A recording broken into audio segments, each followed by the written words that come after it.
Hello friends, welcome to our channel exam and classes. और आज हम डिस्कस करने वाले हैं एसएससी स्टेनोग्राफर 2022, जिसका कि एग्ज़ाम अभी हाल फिलहाल में हुआ है। उसके हम एक्सपेक्टेड जो कट ऑफ है उसके बारे में डिस्कस करेंगे और फिर बाद में शिफ्ट वाइज एनालिसिस भी करेंगे। कौन सी शिफ्ट टफ है, किस में नॉर्मलाइजेशन जो है नंबर बढ़ सकते हैं और किस में थोड़े कम हो सकते हैं। और फिर ये मैंने बात लिखी है शॉर्ट हैंड जिनको आती है उनकी तो मज़े ही फ़िलहाल आने वाले हैं। तो इन सब बातों पर डिस्कस करने से पहले हम पहले प्रीवियस ईयर की जो है कट ऑफ को देख लेते हैं। देखिए प्रीवियस ईयर जो कट ऑफ है ये देखिए 2019 से मैंने स्टार्ट की है, जिसके अंदर मात्र 500 के आसपास वैकेंसी थी, आपको पता ही होगा।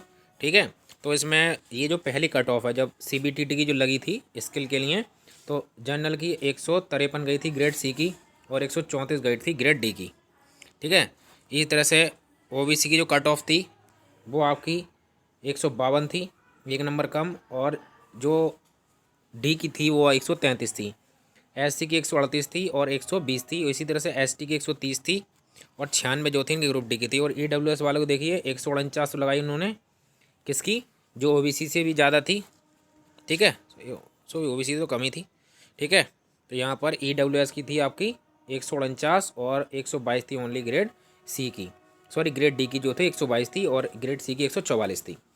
तो आपने फिर फाइनल भी देखा होगा कितनी ज़्यादा, क्योंकि वैकेंसी कम होने की वजह से काफ़ी ज़्यादा जो है इसके अंदर कट ऑफ पहुंच गई। जो ग्रुप डी की थी मैं आपको बताना चाहूँगा, ग्रुप डी पे जो सिलेक्शन हुआ वो लगभग 150 के आसपास पहुंच गई थी, 150 पॉइंट कुछ जो ग्रेड डी की। और ये तो कम से कम 165 भी क्रॉस कर गई कहीं कहीं तो। और कहीं कहीं पे ग्रेड डी की जो भी है वो भी 60 पहुँच गई, कहीं कहीं ग्रेड डी की भी 60 है, 160।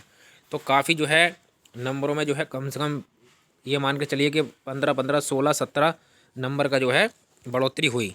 उसका कारण ये था कि ग्रेड डी में जो है ग्रेड सी में वैकेंसी काफ़ी कम थी, 2019 में काफ़ी कम वैकेंसी हुई।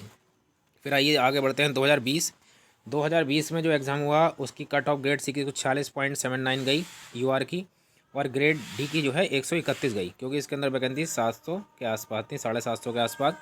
तो उसकी वैकेंसी 131 गई, उसमें 134 गई थी। ठीक है, यानी यूआर की इतनी गई इसके अंदर दो।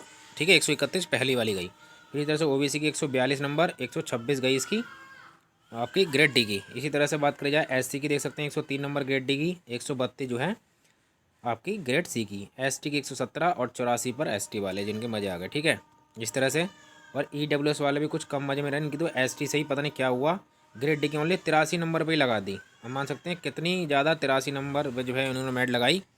ठीक है, और 138 ग्रेड सी की लगाई। ये थी वैकेंसी 750, जो कि लगभग पिछली बार से थोड़ी ज़्यादा थी 2019 से। अब मैं इसका रिजल्ट दिखाना चाहूँगा। देखिए ग्रेड सी का फिर स्किल टेस्ट के लिए अलग जो है गई, आपको पता होगा स्किल टेस्ट के लिए 1.5 गुना बच्चे लिए जाएंगे। ठीक है, तो उसमें जो है एस सी की 139 और ग्रेड डी की जो है 128। इस तरह से और कैटेगरी जाएँ, जैसे कि आप देखिए ओबीसी वालों की देखना चाहेंगे, ओबीसी वालों की 148 गई, 138 जो है वो ग्रेड डी की गई। इसी तरह से ईडब्ल्यूएस 149, 127 जो है बहुत कम गई, माने 83 से बढ़ गई। देखिए 83 से कितने नंबर बढ़ गए आप सोच सकते हैं। ठीक है, वहाँ पर जो है ये देखिए 83 नंबर थी अभी जो सीबीटी की लगाई थी, लेकिन जो लगाई उसके लिए आपकी स्किल के लिए वो 127 नंबर, अब लगा से 17 और 27 नंबर इतने सारे लगभग बढ़ा दी गए, कम से कम 40 से 42 नंबर बढ़ा दिए गए। ठीक है, ईडब्ल्यूएस वालों के 127 पर। और जनरल की जो थी वो 148 जो गई है, और 157 जो गई आपकी ग्रेड सी की गई, यानी ग्रेड सी की आप लगाए 700 कुछ वैकेंसी पे 157 फिलहाल जो गई है। फिर जिससे जो है ये 2 नंबर का मुश्किल से फ़र्क आएगा, क्योंकि बच्चे इसके लिए इन्होंने बहुत कम लिए। वो अच्छा भी करा है कि जितने डॉक्यूमेंट में कम बच्चे जाएंगे उनके चांसेस उतने ज़्यादा सिलेक्ट होने के हो जाएंगे, क्योंकि लगभग वैकेंसी के बराबर ही लगभग वो बच्चे ले रहे हैं, 1.5 के आसपास। तो ज़्यादा जो है भीड़ भी छट जाएगी। तो अगर इससे 102 नंबर 2-3 नंबर ज़्यादा हैं तो उसके सिलेक्शन पूरे पूरे चांसेस होते हैं। अब ये रिजल्ट आया था 2020 का, आप देख सकते हैं इस तरह से सारी वैकेंसी फिल हो गई थी। टोटल की टोटल जितनी थी वैकेंसी आपको 691 देखिए इसमें डी में थी, 691 मात्र वैकेंसी थी, और मात्र 35 जो है टोटल 73 वैकेंसी ग्रेड सी में थी। तो ये हाल रहा इस 2000 आपका 20 वाले का। यहाँ देख सकते हैं ग्रेड डी का मैं चार्ट दिखा रहा हूँ, और जो कैटेगरी 9 है वो जनरल की कैटेगरी है। तो आप देख सकते हैं यहाँ पर देखिए 164। ठीक है, ये किसके लिए है, ग्रेड डी के लिए। ठीक है, ये total marks of last candidate है, मतलब जो जनरल में लास्ट कैंडिडेट हुआ है उसके जो टोटल है वो 164 हैं। इस बार जो हुआ एक बार और नया काम करा एसएससी ने, जो वैकेंसी वाइज कट ऑफ लगा दी है, यानी जो सेक्ट जैसे कि इसमें डिपार्टमेंट थे डिपार्टमेंट वाइज कट ऑफ लगाई है। तो तो 164 जो D7 है डिपार्टमेंट, उसमें आप देख सकते हैं कौन कौन से डिपार्टमेंट आ रहे हैं। तो 164 गई, जिसके रीजनिंग में देखिए इसके 44.5 नंबर है बच्चे के, और इसी तरह से इसके GK में जो है 26.75, और 97 में इसका जन्म हुआ, डेट ऑफ बर्थ काफ़ी कम। इस तरह से आगे देखिए जनरल वाले की 9, ये 153 पे देखिए सिलेक्शन हुआ है। ठीक है, ये फाइनल सिलेक्शन बता रहा हूँ मैं। ठीक है, आपको दिखाई दे रहा होगा। और आगे बढ़ते हैं इसी तरह से 9 कैटेगरी, और कहाँ पे भाई, यहाँ पर कैटेगरी 9। ठीक है, यहाँ पे देखिए 152। ठीक है, इसी तरह से आप और आगे बढ़ेंगे, यहाँ पे देखेंगे ये जो है ये सब आपको बता रखा है। 152 से फिलहाल जनरल की कहीं आपको कट ऑफ नहीं दिखाई ना, लगभग 53 नंबर के आसपास कट ऑफ मानी। देखिए यहाँ पे 155, यहाँ 176 नंबर की D7 की देखिए 176 नंबर मेरिट है।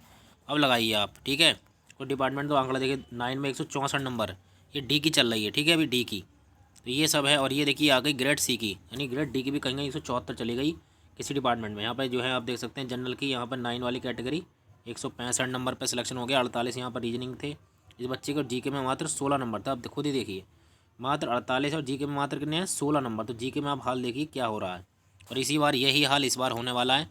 ठीक है, ये देखिए सिलेक्टेड बच्चे हैं, देखिए यहाँ पे 166 नंबर, रीजनिंग में 46 नंबर हैं, और GK GS में ओनली 23 नंबर हैं। तो यहाँ देखते हैं जिनके नंबर इतने ज़्यादा उनके GS में भी काफ़ी कम नंबर हैं। यहाँ देखिए 46 पे 36 हैं, और ये भी सिलेक्शन हो गया है किसी कैटेगरी में। तो ये C की है, तो C की कुल मिलाकर आप देख सकते हैं लगभग 163 के आसपास मेरिट है, 165 के आसपास। तो ये जब था दोस्तों, जब जो है वैकेंसी 750 के आसपास थी, काफ़ी कम वैकेंसी इस साल दिखाई दी। ठीक है, लेकिन अब बात करी जाए, हम डिस्कस करेंगे दोस्तों इस बार की कि इस बार कितनी रहेगी कि 2022 में। ठीक है, 2022 में वैकेंसी आपको पता ही भरमार है, लगभग 2100 प्लस वैकेंसी तो अभी तक हैं टेंटेटिव जो है, और बढ़ने के बाद लगभग 2500 हो जाएँ तो कोई अतिशयोक्ति नहीं होगी, लगभग 2500 की वैकेंसी आराम से हो सकती हैं। ठीक है, तो आपने प्रीवियस ईयर की कट ऑफ देख ली कि वैकेंसी जो है अगर ज़्यादा होती हैं तो उसका डायरेक्टली इफेक्ट जो है वो पड़ता है कट ऑफ पर। लेकिन बात करी जाए कि इस बार बहुत कम रहने वाली है, जिस तरह से कि यूट्यूब पर बातें चल रही हैं, तो देखिए ऐसा कुछ नहीं है। आप देखिए अब पहली मेरिट तो कम जाएगी, मतलब पहली तो आपको बता दो CBT 1 का जो रिजल्ट आएगा अभी स्किल के लिए, उसकी मेरिट ये मान ली कि अब मैं अगर आपको बताना चाहूँ, मेरा जो अंदाज़ा है जनरल की जो है लगभग 125 जानी चाहिए। मैं ग्रेड D की बता रहा हूँ, लगभग 125 से 126 के आसपास जानी चाहिए। OBC की जो है लगभग दोस्तों मेरे हिसाब से 115, OBC वाले जो हैं वो लगभग 115 प्लस 118 के आसपास रहनी चाहिए। ठीक है, 115 118, और जो SC कैटेगरी है वो आपके पास ये मान के चलेंगे 105 106 के आसपास रहेगी। ठीक है, और जो तुम्हारी EWS है, क्योंकि EWS देखिए मेरा अंदाज़ा ये है कि 2020 वाली वैकेंसी थी, इतने जो है इतने EWS नहीं थे उसके अंदर दोस्तों। ठीक है, इतने EWS नहीं थे 2020 को, मैंने कुछ और लिख दिया है, सॉरी पहले तो। ठीक है, तो 2020 में जो थी इतना EW नहीं बना था, लेकिन अब EWS की वालों ने काफ़ी बनवा दिया है। तो मैं नहीं मानता कि 83 नंबर पर फिलहाल जो है पहली मेरिट जाएगी। तो लगभग मेरे हिसाब से इसकी जो मेरिट है वो लगभग 95 to 98 आनी चाहिए, पहली वाली जो है आपकी C की बता रहा हूँ वैसे कि सब कैटेगरी की। इसी तरह से बात करी जाए ग्रुप D की, सॉरी ग्रुप C की, हमने D की बात कर ली है, अब हम ग्रुप C पे बात करेंगे। तो ग्रुप C की भी लगभग मेरे हिसाब से 130 के आसपास ही रहनी चाहिए, 130 जो है जनरल की UR की, और जो OBC है वो लगभग 125 के आसपास रहनी चाहिए। OBC वाले जो हैं, मैं ग्रेड C की बता रहा हूँ। इसी तरह से आपका जो EWS है वो लगभग 105 के आसपास रहना चाहिए। तो ये कैटेगरी आपको पहली बार मिल जाएगी, यानी आपको जो है मेरे हिसाब से शॉर्ट हैंड देना मिल जाएगा इस पर। लेकिन खाली आपको पता है, एक बात मैं क्लियर कर दूं कि इस बार जो है जिनको शॉर्ट हैंड आती है उनके लिए बहुत अच्छा है। जिनकी स्पीड जैसे बहुत पुराने रह गए हैं उनकी स्पीड जो है लगभग अब भी 80 के आसपास आ रही है, या किसी की 100 है। काफ़ी लोग लिखते हैं छोड़ देते हैं, लेकिन जो छोड़ देता है तो यकीन मानिए उसे 15 दिन लगते हैं मुश्किल से। जिसकी आप 100 पे जिसने छोड़ा होगा मैटर, उसको 15 दिन न लगेंगे, बस आराम से 80 का बहुत ही आराम से लिख सकता है वो खंड एक को ईजिली, क्योंकि इतनी प्रैक्टिस भूलता नहीं। टाइपिंग आप सभी कर रहे होंगे, और इस बार डेट भी अनाउंस हो चुकी है, फरवरी के अंदर शॉर्ट हैंड होनी है। तो मेरे हिसाब से उनको बहुत ही फ़ायदा होगा, जो लोग खाली शॉर्ट हैंड के बेचारे रहते हैं और सिर्फ ग्रेड इसकी स्टेनो की ही तैयारी करते हैं, तो उनके लिए तो बहुत अच्छा मौका होने वाला है। काफ़ी साल बाद, ये तो बहुत पहले हो जाना चाहिए था कि इतनी जल्दी स्किल हो जाना चाहिए था, क्योंकि ऐसा होता है इसके अंदर CHSL वाले हैं, आपके CGL CPO वाले सभी बैठ जाते हैं, और फिर सिंपल सी बात है उनके नंबर हाईएस्ट आ जाते हैं, तो आने ही आना है उनका। और फिर वो लोग शॉर्ट हैंड का आपको पता है डेट तो पहले होती नहीं थी, 6-6 महीने 8-8 महीने लगते हैं। वो लोग खंड एक रट लेते हैं हिंदी में, बाकी वो कैलाश चंद्र रट लेते हैं, उन्हीं से मैटर बोला जा रहा है। आपको पता होगा पिछले साल बिल्कुल हो बहु वही मैटर आ रहा है, उन्होंने आराम से पास कर लिया, और बाकी जो लोग शॉर्ट हैंड जिनकी थी कामना वो छूट जाते हैं, लोग वो इतने साल से कर रहे हैं उनके नंबर नहीं आ पाते इतने। तो फिलहाल उन वालों को बच्चों को बहुत ज़्यादा बेनिफिट होने वाला है, क्योंकि इस बार मात्र आपके देखिए दिसंबर आ गया है, दिसंबर और जनवरी 2 महीने हैं। मैं गारंटी ले सकता हूँ 2 महीने के अंदर कोई 100 का मैटर नहीं लिख सकता है, और ना ही तो कोई 2 महीने में के अंदर कितना ही रट ले वो 80 का मैटर, वहाँ पे जाके उसकी जो है पेन लड़खड़ा जाएगा। कुछ ही गिने चुने लोग होंगे 2 महीने में शॉर्ट हैंड शुरू से सीख के।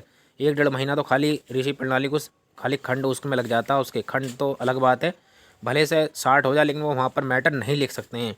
इस बात में मैं ज़्यादातर श्योर हूँ अपनी तरह से। तो उन लोगों को बहुत बेनिफिट होने वाला है जिनके नंबर सही हैं। और मैं आपको एक बात बता दूँ लास्ट में, ठीक है, ये तो हो रही बात की बात कि जो है फिलहाल होगा, लेकिन अगर आपके नंबर ये मान के चलिए 140 हैं जनरल में, UR के 100 नंबर 40 में, आपका ग्रेड डी में गारंटी सिलेक्शन होगा इस बार। ग्रेड डी में सिलेक्शन होगा क्योंकि रॉ मार्क्स भी बढ़ेंगे अभी। अगर 140 नंबर आपके आ रहे हैं, मैं जनरल की बता रहा हूँ, OBC की बता रहा हूँ, मैं जनरल OBC की बता रहा हूँ, अगर आपके 140 के आसपास नंबर आ रहे हैं, 138 140, तो आप बेखौफ होकर अपनी शॉर्ट हैंड अगर है आपकी तो आप करिए। और मैं मानना चाहता हूँ कि अगर आपकी शॉर्ट हैंड नहीं है, आपको बिल्कुल ही शॉर्ट हैंड नहीं आती है, तो आप बिल्कुल ना करें। और स्किल देने में यार टाइम ख़राब बिल्कुल ना करें, किसी और तैयारी में लग जाएँ। CGL के अगर कर रहे हैं आप, भले से इसका SSC का ये स्टेनो वाला एग्ज़ाम देने चले गए हो, नंबर अच्छे आए हों, लेकिन आप अगर सोच रहे हैं कि 2 महीने में मैं करके 80 की स्पीड पा जाऊँगा, तो ये एक तरह से नामुमकिन वाली बात है, और आप उन चक्करों में और टाइम भी ख़राब करेंगे। तो मेरा कहना है जिनके नंबर ज़्यादा हैं लेकिन उनको बिल्कुल भी स्किल नहीं आता है, तो वो अपना टाइम स्किल टेस्ट में बिल्कुल ज़ाया ना करें, ठीक है। क्योंकि लगभग 2 महीने का फिक्स डेट दी, 2 महीने नहीं हो पाएगा और आपकी और पढ़ाई भी इससे डिस्टर्ब हो जाएगी प्लस, ठीक है। तो आप जो है मेरी राय में तो यह है कि जो CGL आपका एग्ज़ाम आ रहा है या फिर आपका जो हाई कोर्ट एग्ज़ाम, उन पर ज़्यादा फोकस करें तो वो ज़्यादा बेटर रहेगा मेरी राय में। फ़िलहाल आप जो है कमेंट में जो लिखना चाहें, अगर आप सीख सकते हैं तो आप सीख भी सकते हैं, कोई ऐसी बात नहीं है, लेकिन हाँ एक तरह से ये नामुमकिन वाली बात हो जाएगी। और जिन लोगों के 140 नंबर हैं, चाहे वो जनरल में है OBC में है, तो फिलहाल वो ज़रूर शॉर्ट हैंड करें अपनी। उनकी अगर चल रही हो 60 की स्पीड है तो आराम से 80 को मैटर लिख जाएंगे, 100 के तक पहुंच जाएंगे, 2 महीने लगातार दिन रात करेंगे। लेकिन उसके साथ आप और कुछ ना करेंगे, ये भी ध्यान रखिए। आप सोचें कि मैं और एग्ज़ाम की तैयारी कर लूँ और उसके साथ शॉर्ट हैंड कर लूँ, नहीं हो सकता ऐसे। आपको लगातार शॉर्ट हैंड और टाइपिंग करनी होगी। अब ये मान के अगर आपके नंबर कम आ रहे हैं, वाले 125 आ रहे हैं, आप वो OBC में या फिर जनरल में हैं और आपको टाइपिंग भी नहीं आती है, आप सोचें तो आप पहली बार में तो सिलेक्ट हो जाएंगे दोस्तों, लेकिन बाद में जो है आपका जो है वहाँ से पत्ता कट जाएगा। फिलहाल आप उसमें बाद में सेलेक्ट नहीं होंगे। तो लगभग 140 नंबर तो OBC और जनरल वालों को चाहिए। A और EWS वाले जो हैं वो भी अपने नंबर कम से कम 135 के आसपास बना रखे हैं फाइनल सिलेक्शन के लिए। तो जो फाइनल अगर मेरिट की बात की जाए तो जो फाइनल मेरिट जाएगी वो लगभग जो है 140 प्लस जाएगी D की, ये UR कैटेगरी जनरल की है। और अगर C की बात करें तो लगभग 147 के आसपास हो सकती है, 147 और 148 के आसपास ये जनरल की जा सकती है।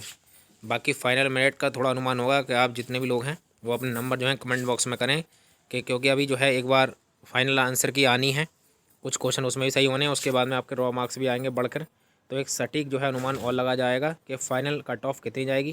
फिलहाल मैंने आपको ये स्किल के लिए मेरिट बता दी है और इम्पोर्टेंट पॉइंट बता दिए हैं कि कितनी मेरिट लगभग जा सकती है और कितनी भी आपको शॉर्ट हैंड की तैयारी करनी चाहिए। इसकी अगली वीडियो आएगी जिसमें बताया जाएगा कि आप जिनकी स्पीड 60 है या 50 के आसपास है, जो लोग कर रहे हैं और टाइपिंग भी उनकी 30 के आसपास चल रही है, तो वो लोग 2 महीने के अंदर अपनी जो स्पीड है वो जो है 80 से जो है प्लस कैसे लाएँ D के लिए, और जिनकी लगभग अभी और जिनकी 80 स्पीड चल रही है वो लगभग 2 महीने में 100 कैसे ले आएँ। तो उसके लिए मैं आपको कुछ टिप्स बताऊँगा, तो अपने मार्क्स जो हैं वो ज़रूर कमेंट बॉक्स में टाइप करें, जिससे कि फाइनल कट ऑफ जो है उसका पता लग सके। फिलहाल तो जब तक के लिए गुड बाय और thanks for watching this video.